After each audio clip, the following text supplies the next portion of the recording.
All right, if you just joined us, it's the Business Rendezvous on independent television, broadcasting live from our Benin Network Center with Lawrence Osifo. Now, joining me in the studio this morning are two gentlemen from the Edo Concerned Stakeholders Development Initiative. I have with me Barrister Joe Eboigbe and Osayuame Neihari. Good morning, Eboigbe. Good morning. Good morning, Neihari. Fine. All right. Edo Concerned Stakeholders Development Initiative. What is it all about when such name comes on board? What is the initiative all about? Okay, thank you. Yeah. And first of all, thank you for having us. All right. A group of young men of Edo extraction and women came together.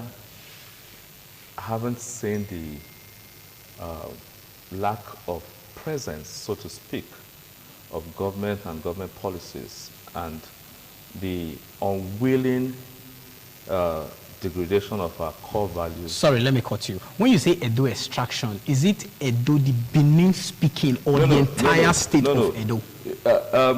You see, over time we have been segmented by description. Okay.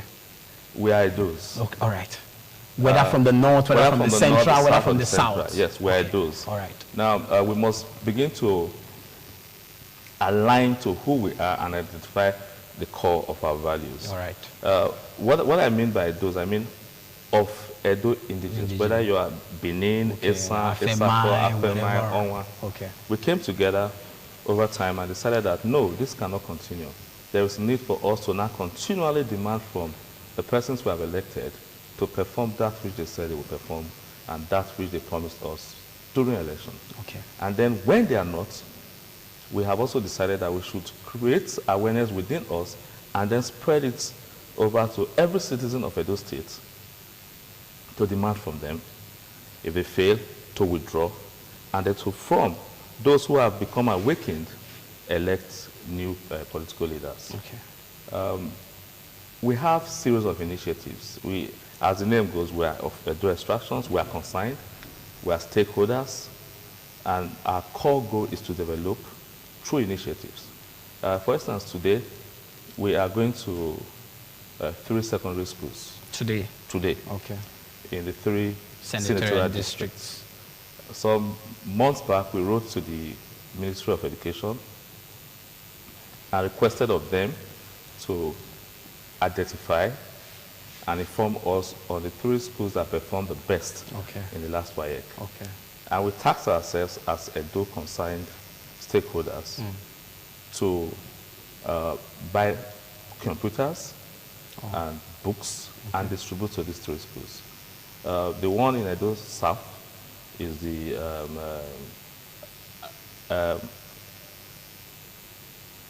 Edo South, the one we are doing today in Benin, is for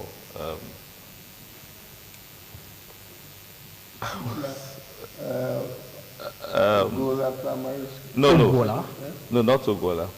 The one for Edo North is Holy Trinity. Okay. The one for Edo Central is ACC Ira. Okay. Holy Trinity, where in Edo North? Auchi, Igara, Sabongida Ora. They came the best in Edo North.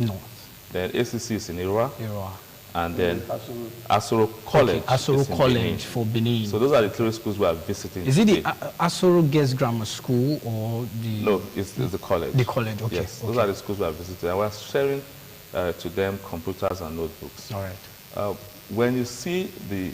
I hope you cover us. Definitely we will. You would show us to those citizens. Okay.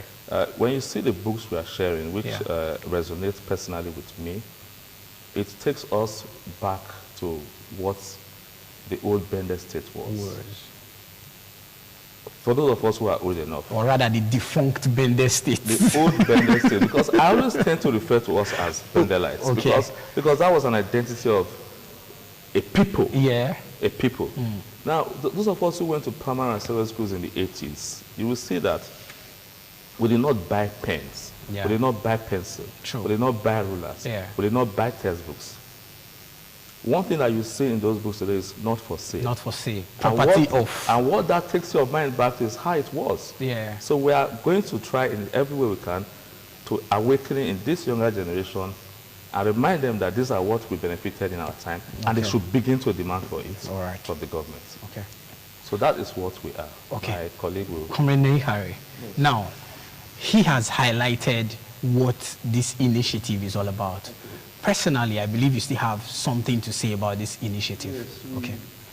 Part of our programs is to enlighten the people, even at an early stage, even the children, to know that they can demand good governance, and that the tool of changing, we can't know who leader will be appointed. Absolutely. Yeah. But we should always know that the power rests with you. Yeah. If you don't like how this person performs, you should be able to change him. And also to make them understand that, you know, we see the culture of people, they put people who don't perform well at this distance. Absolutely. Just because they have money. Yeah. You have to make people know that former culture of Africans, that you tell them the truth. No, you didn't perform well. This is public funds you are stealing, not celebrating them. Yeah. In their churches, in their schools, you don't celebrate people who haven't done well, who have looted public funds, and then come outside and do like they are gods or something. No. Okay. You have to educate people that you shouldn't look at these people with high esteem, but you look at them as normal criminals. Okay. That's what we hope to. Okay. Now, what are the procedures? Because to do this thing you're talking about now, it's really not easy. A lot of persons will have the mindset, okay, let's hold our leaders accountable. But once one threat comes from nowhere, you see the people going back, and they'll be like, I mean, who you live on now, who they are alive? Like if you succeed and all those kind of local parlance stuff. What are the strategies you guys have employed in terms of these accountabilities on those in public office to hold them accountable? What are the strategies you guys have employed to use to hold them accountable? For us to, we can't just sit back and not do anything. Okay. Thinking that it will get better on its own. So to start this good press is a first step. Yeah. And we've got a tremendous amount of people joining in from the diaspora, people who are interested in making their states better. Like I said, every contribution financially we've done so far is not by anybody, we're not sponsored. It's individuals who are willing, and we're not even accepting money from the main groups yet. Okay. There are people crying, let us support you and spread this your message, and we're saying no. We don't want to do things the old ways. Okay. We want to take our time, do everything transparently. Right. And this is why we're starting at a little place. It will start indoctrinating these children that, look, demand your rights, speak up. There are many factors that make things different in Nigeria from other countries. Absolutely. But now we have to start from somewhere, teaching them, this is how you do. Then we have other initiatives that will come up.